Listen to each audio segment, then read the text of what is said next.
Some interesting history unfolding before our eyes. Voters in two states, Washington State and Colorado, voted to legalize marijuana for recreational use. We're not talking about medicine, but simply to get high for fun. Check out some of the reaction in Colorado this week.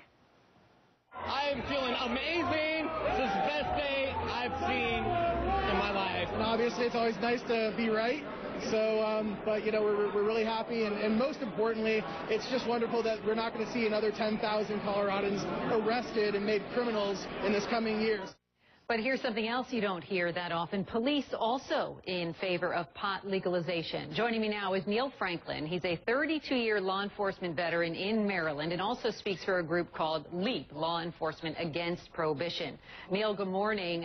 First, tell me why you're in favor of legalizing marijuana. Well, I'm in favor because marijuana legalization is not something new. This policy of prohibition has been a perpetual policy disaster for over 4 decades now. As a matter of fact, one of the first law enforcement leaders, a man by the name of August Vollmer, who was the chief of Berkeley City Police Department in California, he was also the first leader for the International Chiefs of Police. Right after the end of alcohol prohibition in the 1930s, he said that managing drugs in our community is an issue for health. It is not one to be solved through law enforcement. So this is nothing new. There are many reasons to end marijuana prohibition in this country, and I'm glad the voters in Colorado and Washington stepped forward. This has been on the president's plate ever since he's been in office, and it's time for him to deal with it. You were on the front lines for many years on drugs, but I understand a tragic accident of a fellow officer changed your life. Is that when you decided that drugs should be legalized? That was the real turning point for me. As a matter of fact, just a few miles from where I sit here in Washington, D.C., Corporal Edward Totley for the Maryland State Police, he was assassinated making an undercover drug buy, working with the FBI. And yeah, that was the turning point for me. It made me really see how violent our communities had become because of the prohibition of drugs like marijuana. And it's time, yeah. Are you in favor of legalizing all drugs?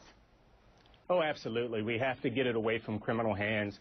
Our communities have become so violent because we've turned the management of drugs in our communities over to criminal gangs, our neighborhood gangs, the cartel. You know, the U.S. Department of Justice said just a couple of years ago that the cartel were operating in 230 communities in our country. Today, they reported that it's over 1,000, and it's not getting any better. We're also putting billions of dollars into the hands of criminal gangs and organizations so that they can enter into other criminal enterprise. Look at Mexico.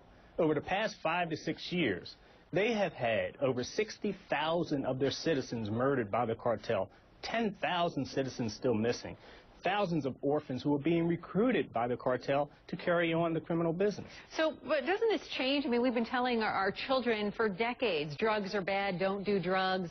We've been telling them they're illegal, don't buy drugs. So that changes this whole conversation. No, it doesn't. No, it doesn't. We continue to tell them that. Look what we've done with tobacco over the past couple of decades. We've reduced consumption because we've been telling our kids that it's not good for you. So we've almost cut it in half just through education and treatment. That's what we need to do with marijuana and other drugs, not to subject them to being arrested. It's racial profiling. The foundation for racial profiling in our country today is the prohibition of drugs like marijuana. I, as a police officer, can approach anyone, any car, and search them just on the premise that, you know what, I smell marijuana. There's probable cause to search you. We have been violating the Fourth Amendment in this country like crazy, and now is the time for the president to work with state legislators in Colorado and Washington and deal with this issue. It belongs in the hands of health practitioners, not the police. Neil Franklin, thank you so much for your perspective on this morning. Thank you, Randy. Appreciate it. Thank you.